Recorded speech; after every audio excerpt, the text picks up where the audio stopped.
Hello, हाय, नमस्कार. कसे आहात तुम्ही? तर मी नूतन पाटील पुन्हा एकदा स्वागत करते माझ्या YouTube चॅनलवर.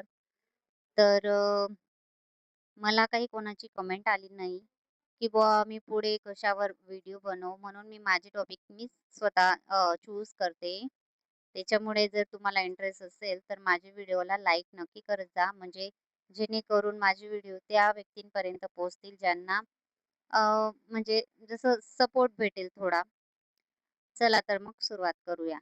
तर वेगवेगळे टॉपिक घेण्यापेक्षा मी एक कॉमन टॉपिकवर व्हिडिओ बनवते.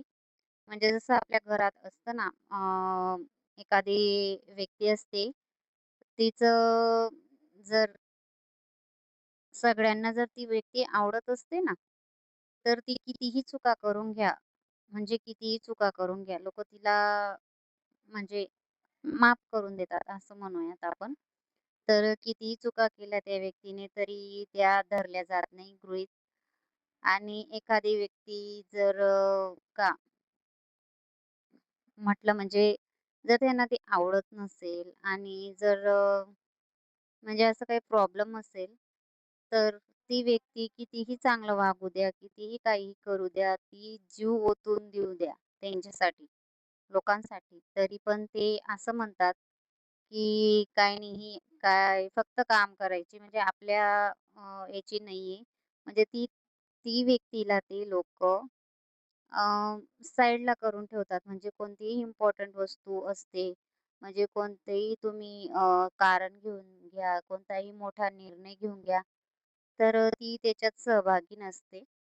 आणि जर असं असू द्या, कोणतं कार्य असू द्या, म्हणजे कार्य किंवा कोणाचं काही सीरियस गोष्ट झाली, जिथं त्यांची ती व्यक्ती हेल्प करू शकते किंवा मदत करू शकते म्हणजे कामाविषयी, तर ते तिथं तिला पुढाकार देतात. म्हणजे किती लोकांची मेंटॅलिटी वाईट आहे. जे घरातल्या घरात लोकं असे करत असतात. मला खूप Instagramवर किंवा दुसऱ्या साइट्सवर मला खूप मेसेज आलेले आहेत. म्हणजे मी आधी हिंदी चॅनल करायची ना, त्याच्यावर सुद्धा मला मेसेज आलेले आहेत, की लोकं असे असतात. तर पर्टिक्युलर लोकांना आपण म्हणू शकत नाही. कारण त्यांची तशी मेंटॅलिटी म्हणजे मेंटॅलिटीच झालेली आहे आता लोकांची असं, की जर एखादी सून आहे आपल्या घरामध्ये, जर ती गरीब घरातून येत असेल, तर मग तिची व्हॅल्यू कमी आणि तिची व्हॅल्यू तेव्हा पण जास्त कमी असते, जेव्हा तिचे मिस्टर म्हणजे तिचा नवरा तिच्याकडून बाजू घेत नाही.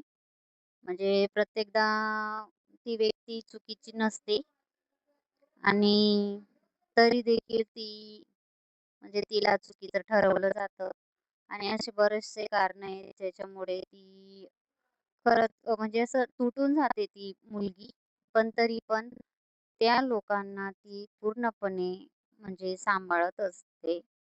तरीसुद्धा त्यांना तिची किंमत नसते.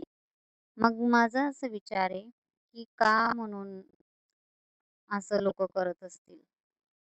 त्यांच्या मुली नाहीत का? किंवा त्यांच्या घरात असे परिवारामध्ये कोणी नाही का, की ते तिचं म्हणजे समजू शकतील, बाजू घेऊ शकतील किंवा काही?